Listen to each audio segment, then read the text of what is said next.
I only came home to grab a charger, but found 102 people screaming congratulations. In my backyard. A banner read. He asked. She said yes. When I asked what was happening, Mom smiled. It's your brother. He's engaged. To Alyssa. My ex. Then she added, we took a $17,000 loan in your name. Consider it a gift. I just said nothing. Froze the loan, then opened my phone, clicked twice, and said 5 words. In 12 minutes, one file reached 102 people. I told you he'd ruin it. He's always had that jealous look in his eyes, my mother muttered, not even trying to whisper. I was still standing there, front door barely closed behind me, keys in my hand, backpack slung over one shoulder, staring into my childhood backyard now covered with streamers, rented white chairs, a massive tent, and over 100 people clapping. At me. Or so I thought. Until I turned and saw the banner. He asked. She said yes. And underneath it, my brother, Mark, down on one knee in a photo printed 10 feet wide, holding a ring in front of Alyssa. My ex. My actual ex. Not high school crush. Not casual date. Real. Lived together for 2 years. Thought we'd get married. Ugly breakup type of ex. My mouth went dry. The cheap Bluetooth charger I'd driven 25 minutes to pick up suddenly felt like a joke, like I'd walked onto a stage in a dream, naked and confused. Then Mom appeared beside me. She was smiling, beaming, her voice warm, fake as ever. It's your brother. He's engaged to Alyssa. She said it like I was supposed to cheer, like this was something we'd all laugh about someday. I just stared at her. She leaned closer, voice lower, more intimate, as if offering a gift. Oh, and we took a $17,000 loan in your name to cover the engagement party. Consider it our gift to them. From you. I didn't respond. I couldn't. Something behind my ribs cracked, not audibly, but I felt it. Like some part of me that had been too far for too long had finally given out. People were still cheering. Someone released confetti. A woman I didn't recognize was taking selfies with Alyssa. Mark was laughing. Alyssa saw me and looked away. I didn't scream. I didn't throw anything. I didn't even walk forward. I just stood still. Then I reached into my pocket, unlocked my phone, tapped twice, and said 5 words. Check your phones. Right now. 12 minutes later, every single one of the 102 guests had received a file. By minute 15, the backyard was silent. And that was only the beginning of the silence. I didn't even stay to watch the fireworks. I walked past the catering trays, the champagne tower, the slideshow of their love story playing on a projector near the tool shed.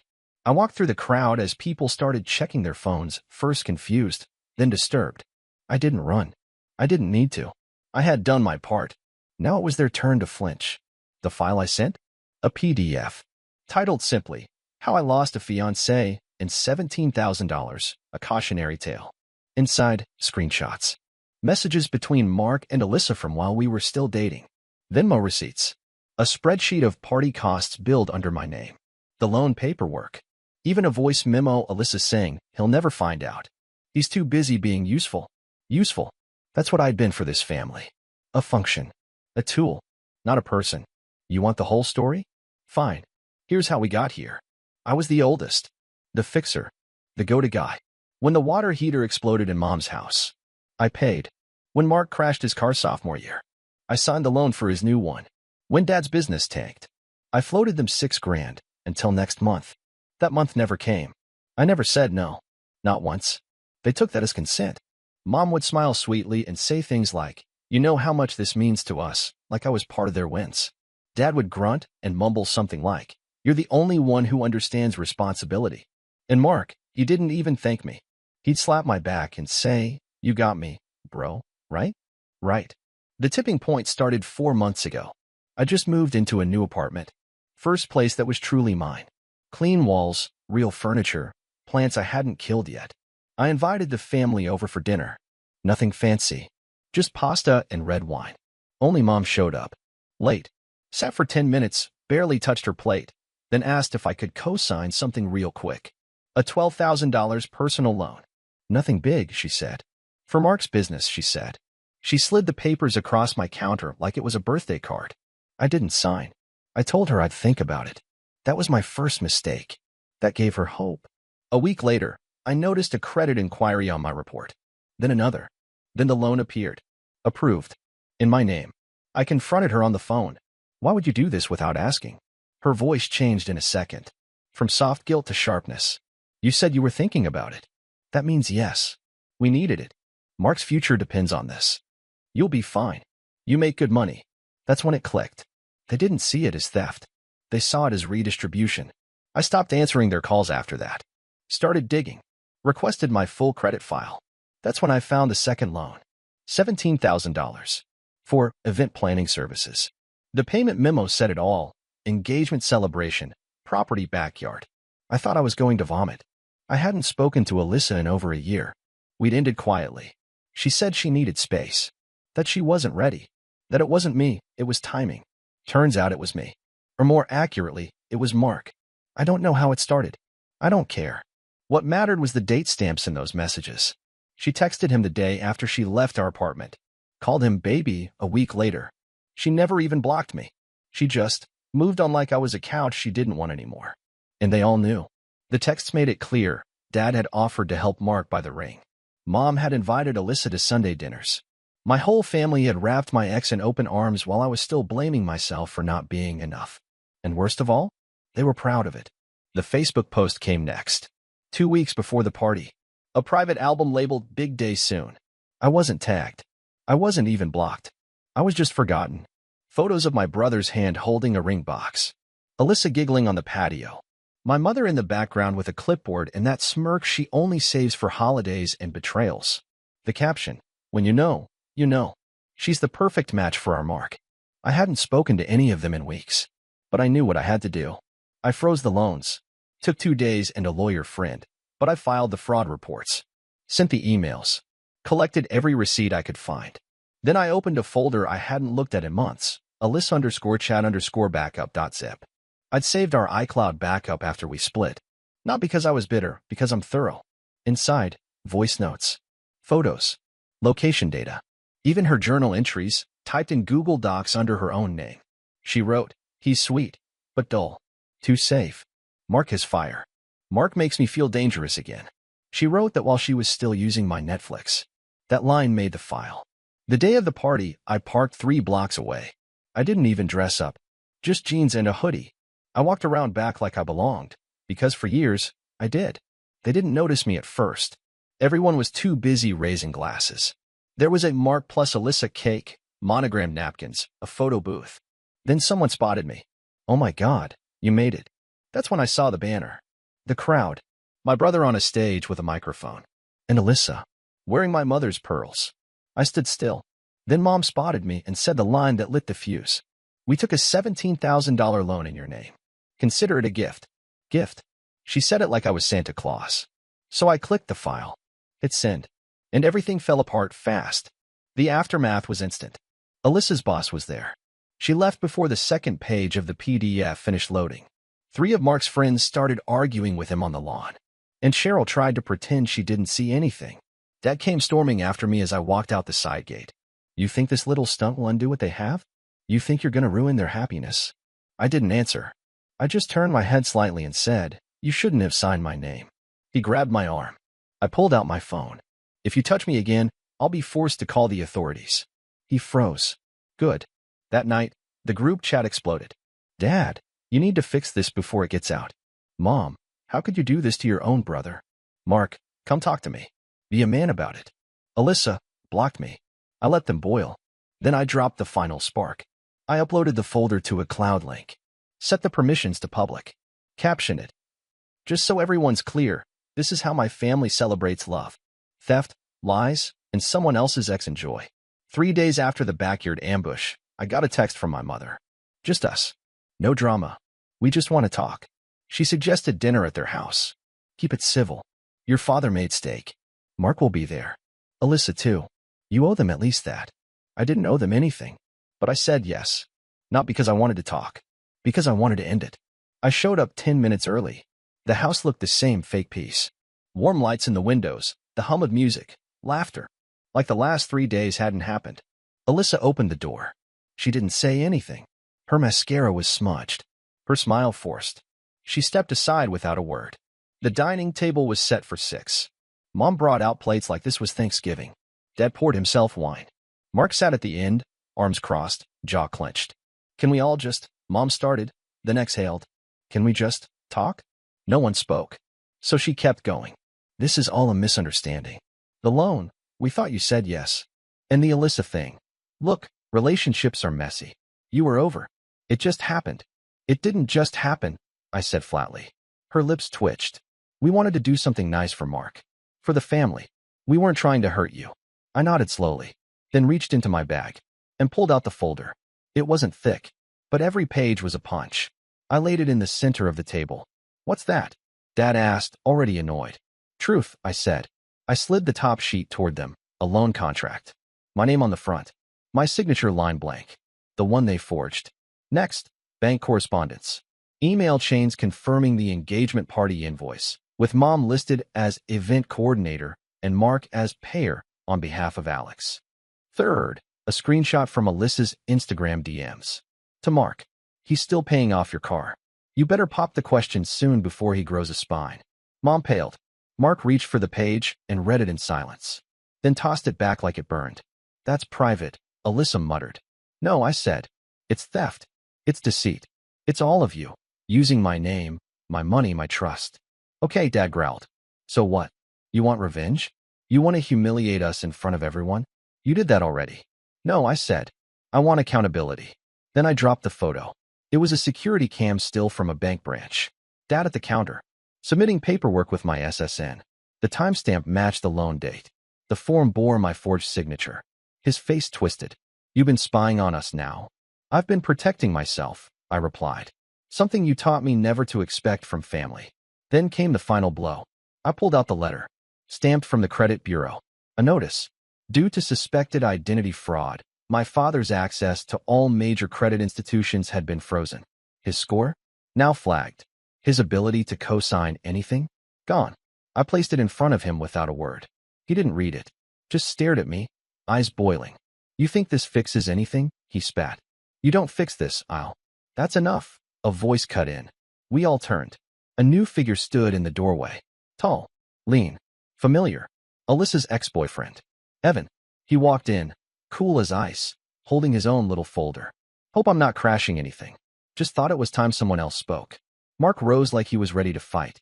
Alyssa whispered, Evan, get out. He ignored them. Just so we're clear, he said, opening the folder. Alyssa was still living with me when she started texting him. And texting you. He nodded at me. About needing space. He placed printouts on the table. Messages, time-stamped, side by side. Same day, different guys. Same lies. She played us both, he said. But I moved on. I don't need revenge. I just need closure. He turned to me. She told me your family would cover everything. Because you always do. That you were trained to say yes. Her words. Then he left. The silence after he walked out was unbearable. Even the knives looked ashamed. Mom tried one last time. Honey, we can get past this. We just have to. No, I said. I stood. I'm not part of this anymore. Not the guilt. Not the debt. Not the lies. Mark stood too. So that's it. You're walking away? Over a girl. I looked at him. You mean my ex? Who you proposed to using money stolen in my name? He said nothing. I leaned forward. You deserve each other. You all do. Then I walked toward the door. Dad stood. Don't you dare turn your back on this family. I turned. I didn't, I said. You turned yours. I just finally noticed. I walked out. And this time, no one followed. I walked into the kitchen of my apartment. Quiet, clean, untouched by anyone else's mess, and deleted every single voicemail from the night before. 36 missed calls. 12 texts. All variations of the same plea. Talk to us. You're still our son. We didn't mean to hurt you. And then, the final one, from Mark. She's gone. I hope you're happy. I didn't reply. I made coffee. Black. No sugar. Bitter enough to match the mood. That day I didn't go to work. I went to the bank. The account my parents had been using, siphoning from quietly through linked transfers, was closed. I started a brand new one under a new entity. Not just for security. For symbolism. That evening I called my lawyer friend again. You remember that trust my grandfather mentioned? Yeah. I want out of it. You sure? I'm not here to inherit anything. I'm here to detach. He understood. The next week, all ties were severed. No more shared credit. No co-signed anything. No legal liabilities. My financial fingerprints were wiped from every system they had access to. I didn't tell them. They'd find out when the next emergency came. I changed gyms. Changed grocery stores. Canceled every subscription I'd once shared with any of them. Netflix? Gone. Spotify? Deleted. Even my Amazon Prime account, the one I knew they still used for family orders, was shut down. Then I did the final thing. I moved. Not far. Just enough. I've been eyeing a place uptown for over a year. A top-floor corner loft, exposed brick, full light, key code access, underground parking. I signed the lease the same day I got the text from Mark. She's gone. Good. Let them handle whatever came next. I was already gone. 3 days after the move, someone knocked on my old apartment door. It was Dad. My old neighbor called me. There's a guy here pounding the door like it owes him money. I never responded. 2 days later, it was Mom. She left a note on the old welcome mat. Just one sentence. Please don't do this. I didn't. They already had. I spent the next month rebuilding everything in silence. I finally took the trip I'd been postponing for 3 years. No Instagram stories. No updates. Just me, a cabin in the mountains, and a book I never finished. And when I got back, 2 emails were waiting for me. One from a private investigator I'd quietly hired. The other from my grandfather's lawyer. The first was simple. Dad had tried to apply for another small business loan. Rejected. Flagged for fraud. The second was better. The trust was restructured. My portion was no longer accessible by any other family member. The clause that allowed shared access in times of emergency gone. It wasn't revenge. It was insurance. Weeks passed. I didn't hear from them. But then Megan, Alyssa's older sister, found me. She showed up at the building lobby. I'm not here to fight, she said. I just want to tell you something. I hesitated, but let her in. We sat on the small sofa by the elevators. I didn't offer her water. She didn't expect any. She looked down at her phone, then at me. She left the state. Alyssa moved back with our mom in Ohio. I didn't ask why. She blamed you, Megan continued. But I know better. I know what she did. What they did. I still said nothing. Then Megan said something that made me pause. She said she thought you'd never fight back. That you were too passive. Too desperate to be loved. I nodded. She was right, I said. Until I wasn't. The next day, I walked into a notary's office. Signed over the old family car I still technically owned, the one Mark drove. I donated it to a veteran charity. They picked it up the same afternoon. I didn't tell him. I figured he'd notice when the car was gone. Maybe that's when reflection starts. And when Mom tried to re-access the family health insurance portal, surprise, I wasn't the listed sponsor anymore. They need to figure it out themselves now. Every quiet click of disconnection was a brick back into place. I wasn't loud, but I was permanent. It didn't end with screaming. It ended with silence. They faded from my life in slow motion, still calling, still pleading, still pretending I was just being dramatic. But I wasn't angry anymore. I was free. I never went back. Not for holidays. Not for funerals. Not even when Aunt Rachel sent a message that things have calmed down. There's a difference between letting go and giving permission to come back. I wasn't doing either. I deleted every photo that had their faces. Blocked every cousin who sent me just checking in texts. The kind of check-ins that only come after rumors. No more, maybe one day. No more, but they're still family. No more guilt in a glass jar. Some people think revenge is a loud thing, a scream, a fire, a wrecking ball. But sometimes it's quieter, colder, more permanent. Like walking past the bakery your dad loved. And not flinching.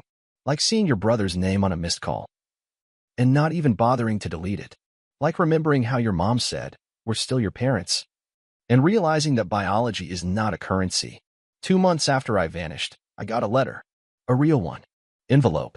Stamp. From my childhood dentist's office. Your appointment has been canceled. Your family removed you from the insurance plan. I laughed. It was the last thing they could take from me. So I made an appointment myself. New provider. New address. New everything. When the receptionist asked if I wanted to list an emergency contact, I said, no. Then I thought for a second. Actually, list this. I gave her the name of my lawyer. 6 weeks later, I opened my garage and smiled. There it was, the custom steel sign I'd ordered. Black matte. Minimalist. Engraved in bold white text. Do not knock. Family no longer resides here. I bolted it next to the front door. Not because I thought they'd show up again, but just in case they forgot who I am now. I'm not the emergency contact. I'm not the safety net. I'm not the charger they forgot until the battery died. I'm not the fool who makes other people's dreams affordable. I'm the ghost of every boundary they broke. now rebuilt with steel and stone. And the next time they think about using my name, they better ask a banker first.